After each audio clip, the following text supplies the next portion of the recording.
Hi everybody, it's Beth Thomander here from Beaverbank, Nova Scotia, and I'm here to show you how to make paper wreaths with your custom cutting system. So what you'll need is your self-healing mat, you'll need your oval shapes, you'll need your 3 blades, and you'll need some type of adhesive, whether it's your mini tape runner or your repositional tape runner.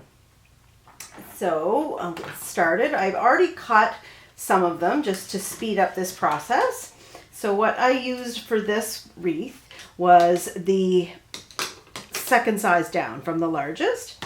So I place that on my paper. I'm going to take my blue blade, which cuts the largest oval on the outside.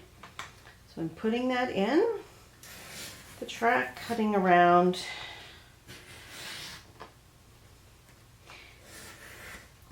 Without moving your oval template, you're going to grab your red blade. You're going to put your red blade in.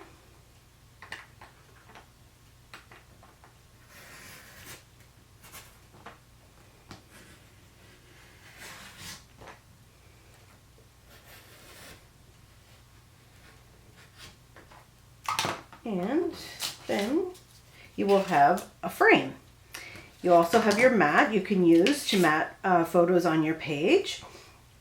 So what I've done is cut 3 other ones of the same. So you'll have 4 ovals to make your frame. So you place one down vertically, another one horizontally.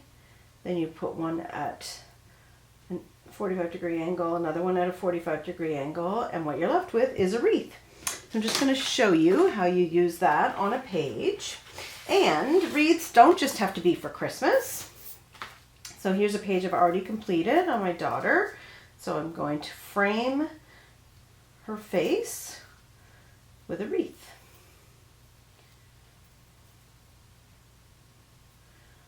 There, you have you can frame your photo. And you can use your leftover mats to cut out flowers, different shapes for your page, so you don't waste that paper.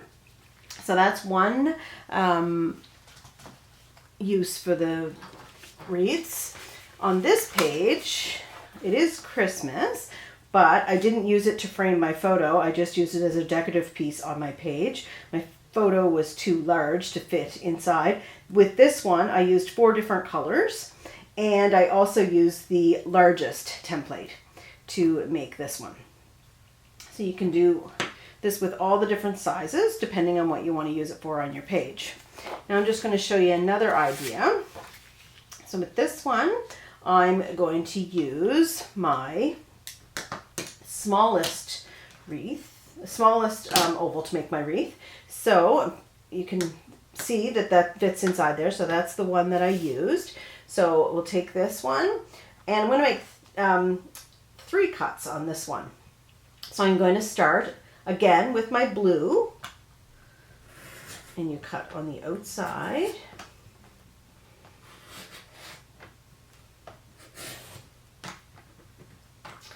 Keep your paper and your template in place. Grab your green blade, make your next cut.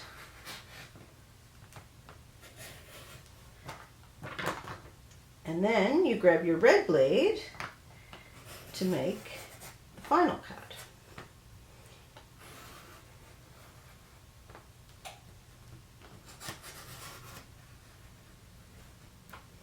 See a place here where I might have missed. I'm just gonna, because I haven't moved it, I can put my green blade back in. Oh no, it's cut. So now, I'm just gonna move this out of the way. You have your extra paper from the inside to use for mats. So what you're left with here are 2 different size ovals.